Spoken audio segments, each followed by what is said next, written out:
6 years ago, I'd been going to conference after conference, and every time I went to a conference, the big topic was ACL tears in young females. And so I thought, why don't we start a program here in Austin, because no one in Austin was doing anything about this.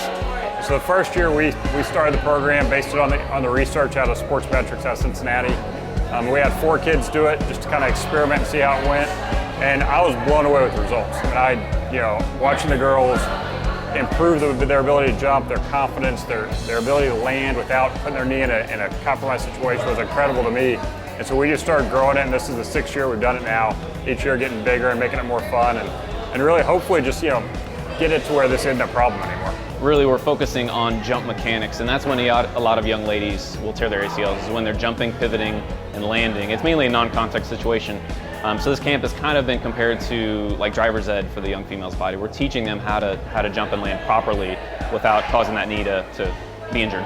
I actually tore my ligament when I was in 6th grade, and then I broke it in 9th grade, the same ankle. It kind of limited me going back in. I kind of was slow moving, and I had to do some physical therapy for about a month just to get it going. But doing this has really helped, and it's I feel a lot stronger, just my ankles, knees, hips, everything. It helps so much. It's critical, because what we find when we see injuries, and I've been doing this for over 10 years now, and when we see injuries in kids, it's almost always from an increase in training and not being ready for that increase.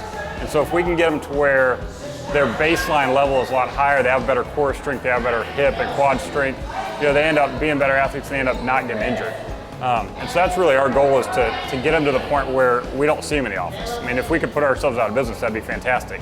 But that's kind of the goal, is just that we help these kids at a basic level and teach them life skills to keep on doing it long term. Well, when I was jumping, my knees were going in, and that made me prone to an ACL tear. So now I can jump with my knees out, so then if I'm playing volleyball and I hit, my knees won't go in. I learned a lot of different jumps, like how to properly broad jump and vertical jump, and I've improved all my jumps. And then I learned how to tuck jump a lot better than I used to be able to. Ideally, our goal is to push this camp off into every single middle and high school, because this camp is so beneficial. It's just amazing to see the results pre-camp and post-camp, how these girls are jumping and moving. And ideally, I'd love to see no ACL tears in the clinic, and have the whole of Austin, the whole of Texas be ACL free, is our ideal goal. So that would be great. This camp is absolutely for people who haven't been injured. We have girls do it that have already been injured because they don't want to do it again, but our goal is to get people in who have never had an injury and make them not only less prone to injury, but also make them a better athlete.